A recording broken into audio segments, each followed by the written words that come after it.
Welcome to a humble Highland home. Thank you for joining us here today. You may have seen over on Instagram that Adam and I have been building our polytunnel over the existing beds in the kitchen garden. So I'm going to hand over to Adam, who's going to explain a little bit more about the build. So this is the first polytunnel that we've ever built, and our ground is very difficult to work on. So I'm going to try and explain a little bit of how we went about doing it. The first thing we did was to string out the sides to make sure that they were parallel. We then assembled the base rails along with the foundation tubes and set them all into position so we knew exactly where we had to dig our holes. This would also allow us to use the base rails to hold the foundation tubes in position whilst we concreted them in place.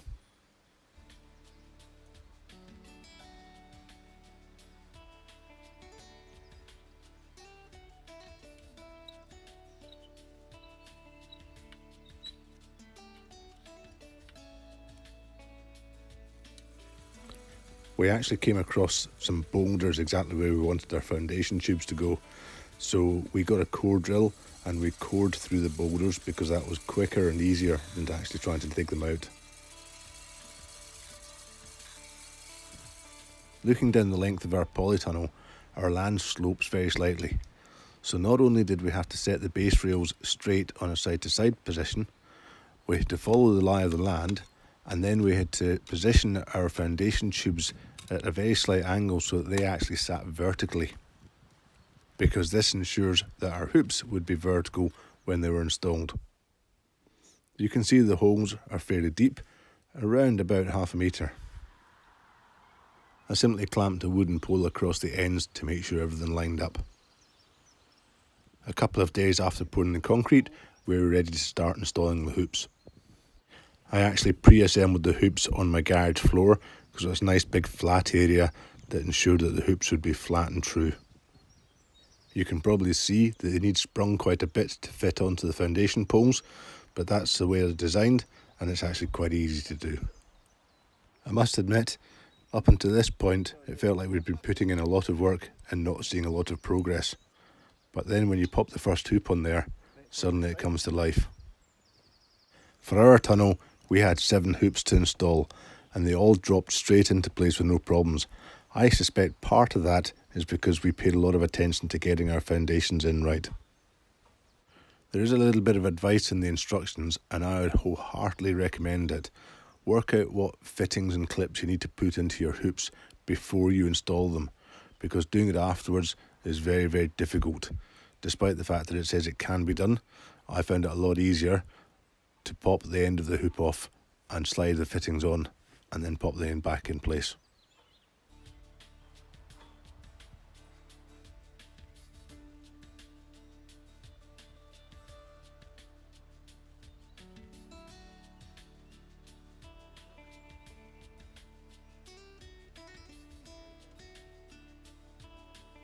We did buy a couple of optional extras, which were the crop bars and the longitudinal supports. I think they're really useful when you come to tying off supports for your plants. However, when you come to fit them, you realise that the hoops aren't all exactly the same curvature, and so fitting these longitudinal bars and the crop bars is a little bit of measurement and a little bit of alignment by eye. The same can't be said for fitting the door frames. We have sliding doors in ours, and they are fitted purely by spirit level to make sure that they sit true and plumb. According to the instructions, you should be able to build your polytunnel in a weekend. However, there was not a chance for us. It was about 4 or 5 weekends for us to get to this stage. If you've got one, it's a lot easier to assemble your doors in the comfort of your workshop. I found some of the battens had a bit of curvature, so you just have to orientate them as best you can to get the best fit possible. The smaller battens for securing the polythene were a little bit longer than the door, so I had to trim them down to length.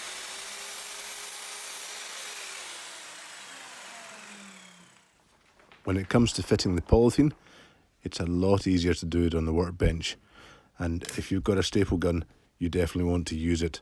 It'd be quite finicky to do it without one. The polythene for our doors came in 2 sheets, so I made sure that the top sheet lay on top of the lower sheet, kind of like the slates on a roof, so that if any rainwater does get down behind the batten, then it will then run down the outside of the lower sheet.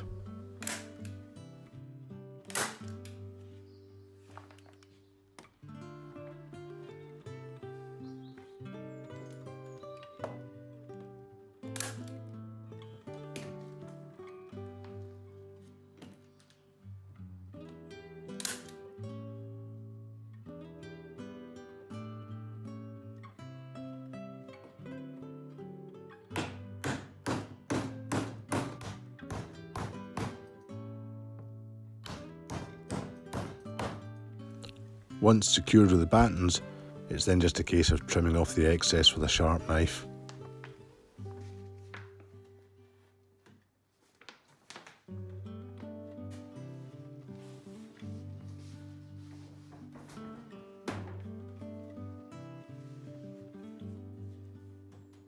As I mentioned earlier, we fitted sliding doors, and this was me fitting the hangers to the tops of the doors. Now I have to say that having got the doors fitted into the polytunnel, I'm not overly impressed with the positioning of these, so we might be doing a wee modification in the not too distant future to improve the fit.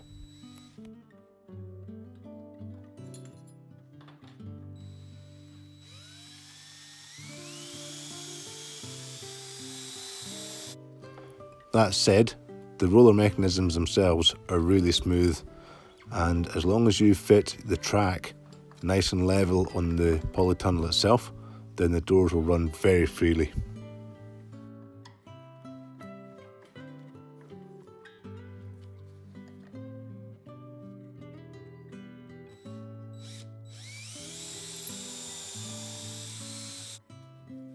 You can see here the nail plates that are used to reinforce the joints of the door frame, and it's these that actually cause a little bit of a problem when it comes to the operation of the door, because they catch on the door frame.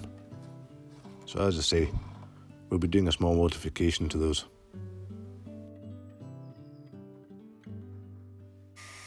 Now what you see me doing here is not in the instructions. I actually cut off the corners of our rails to take away the sharpness of them, and I think that worked really well when it came to fitting our polythene. This tape is provided for covering all the sharp edges before you cover the polythene. Only time will tell how well it works. It wasn't the easiest put on because it's not stretchy, it's like duct tape, but it works.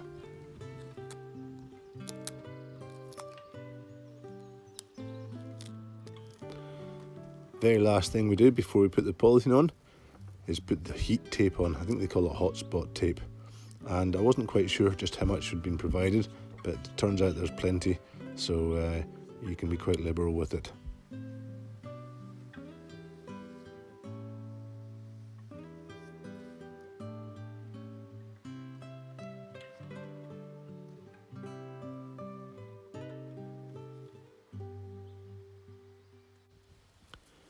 Now comes the moment of truth, unwrapping the polythene.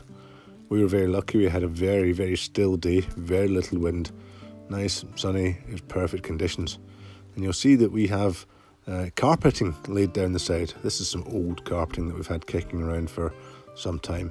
And we put it down to just give us a nice working platform, something a bit sort of smooth and protect the polythene from the stones.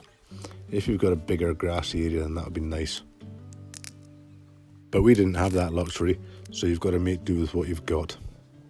Now don't underestimate the weight in this polythene. It's actually quite heavy, and the two of us managed to unroll it, but certainly in a polytunnel of this size, which is 30 feet long and 10 feet wide, if you can get some extra help, I would certainly recommend it. I think probably 4 people would have been ideal for this, and you want them to be pretty tall. I'm 6'2", and I could just pull it over, but Benita, she had to use the ladders to get up there, and it was a lot of moving around and not particularly easy, but we managed it.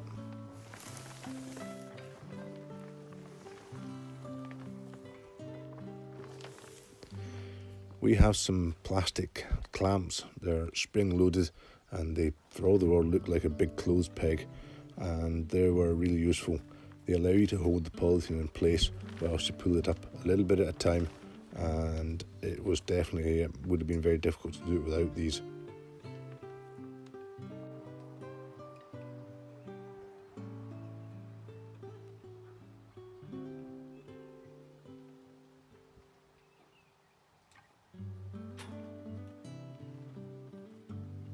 Make sure you've got some heavy weights handy, because as soon as the polythene's in place, we weighted it down to stop it blowing away.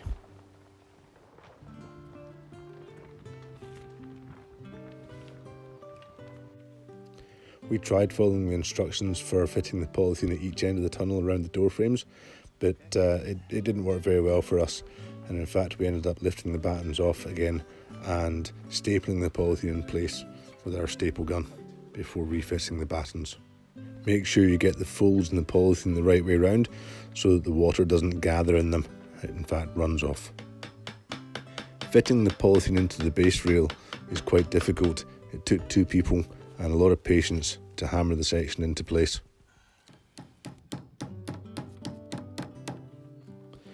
And then it's just a case of trimming off the excess polythene, of course leaving enough to make sure that you can bury the bottom of it under the ground. So the last thing left for me to do was to dig a hole in the middle of each pair of doors and pour some concrete, and this is so that we can drill holes in it to allow the door bolts to drop into. So I hope Adam has been able to give a little bit of an insight to how he's built the polytunnel, and I've helped out where I can. So I decided that given that we were going to be burying the plastic down the edge in, that I may as well turn it into a growing area. This area will be absolutely perfect for shade loving plants, so that's what I intend to use it for. I'd already dug out the biggest rocks and I lined it with cardboard, and I'm just backfilling with a mixture of compost and some well-rotted manure. Having this growing bed down the side of the polytunnel will also act as a barrier so that nobody gets too close to the polytunnel, because I'm very protective over the polythene cover.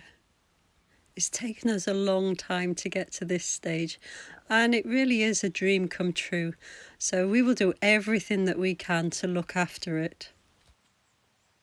And as soon as Adam had finished the doors, it did not take me long to move in and start planting.